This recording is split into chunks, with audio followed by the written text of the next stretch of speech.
of thought are embedded in something like a dream, and that dream is informed in a complex way by the way we act. So we act out things we don't understand all the time, and if that wasn't the case, then we wouldn't need a psychology or a sociology or an anthropology or any of that, because we would be completely transparent to ourselves, and we're clearly not. So we're much more complicated than we understand, which means that the way that we behave contains way more information than we know. And part of the dream that surrounds our articulated knowledge is being extracted as a consequence of us watching each other behave and telling stories about it for thousands and thousands and thousands of years, extracting out patterns of behavior that characterize humanity and trying to represent them partly through imitation, but also through drama and mythology and literature and art and all of that to represent what we're like so that we can understand what we're like. And I see in it the struggle of humanity to rise above its animal forebears, say, and to become conscious of what it means to be human.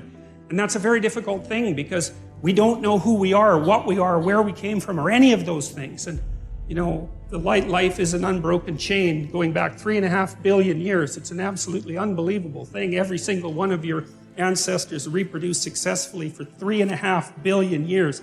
It's absolutely unbelievable.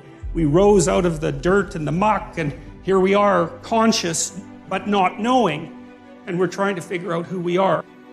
Freud, I suppose, in some sense, started to collate the information that we had pertaining to the notion that people lived inside a dream. You know, it was Freud who really popularized the idea of the unconscious mind. And we take this for granted to such a degree today that we don't understand how revolutionary the idea was. Like what's happened with Freud is that we've taken all the marrow out of his bones, so to speak, and left the husk behind. And, you know, now when we think about Freud, we just think about the husk because that's everything that's been discarded. But so much of what he discovered is part of our popular conception now, including the idea that your perceptions and your actions and your thoughts are all, what would you say, informed and shaped by unconscious motivations that are not part of your voluntary control. And that's a very, very strange thing. It's one of the most unsettling things about the psychoanalytic theories, because the psychoanalytic theories are something like you're a loose collection of living sub-personalities, each with its own set of motivations and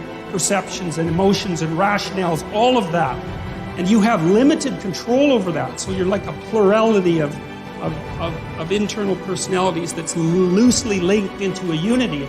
You know that because you can't control yourself very well, which is one of Jung's objections to Nietzsche's idea that we could create our own values. See, Jung didn't believe that, especially not after interacting with Freud, because he saw that human beings were affected by things that were deeply, deeply affected by things that were beyond their conscious control. And no one really knows how to conceptualize those things. You know, the cognitive psychologists think about them in some sense as computational machines. And the ancient people, I think, thought of them as gods, although it's more complex than that. Like rage would be a god. Mars, the god of rage, that's the thing that possesses you when you're angry. You know, it has a viewpoint and it says what it wants to say, and that might have very little to do with what you want to say when you're being sensible. And it doesn't just inhabit you, it inhabits everyone, and it lives forever, and it even inhabits animals. And so it's this transcendent psychological entity that inhabits the body politic like a thought inhabits the brain. That's one way of thinking about it. It's a very strange way of thinking, but it certainly has its merits. And those things, well, in some sense, those are deities, although it's not that simple. And so Jung got very interested in dreams and started to understand the relationship between dreams and myths, because he would see in his clients' dreams echoes of stories that he knew because he was deeply read in mythology.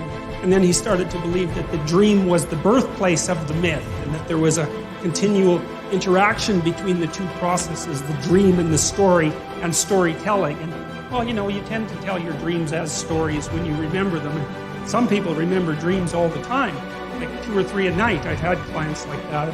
They often have archetypal dreams that have very clear mythological structures. I think that's more the case with people who are creative, by the way, especially if they're a bit unstable at the time, because the dream tends to occupy the space of uncertainty and to concentrate on fleshing out the unknown reality before you get a real grip on it. So It's like the dream is the birthplace of thinking. That's a good way of thinking about it. And so because it's the birthplace of thinking, it's not that clear. It's doing its best to formulate something. That was Jung's notion. As opposed to Freud, who believed that there were sensors, internal sensors that were hiding the dream's true message. That's not what Jung believed. He believed the dream was doing its best to express a reality that was still outside of fully articulated conscious comprehension. It was, because you think, look, a thought appears in your head, right? That's obvious. Bang, it's nothing you ever ask about. But what the hell does that mean? A thought appears in your head. What kind of ridiculous explanation is that? You know, it just doesn't help with anything. Where does it come from? Well, nowhere. It just appears in my head. Okay, well, that's not a very sophisticated explanation, as it turns out, you know? And so you might think that those thoughts that you think, well, where do they come from? Well, they're often someone else's thoughts, right? Someone long dead, that might be part of it. Just like the words you use to think are utterances of people who've been long dead.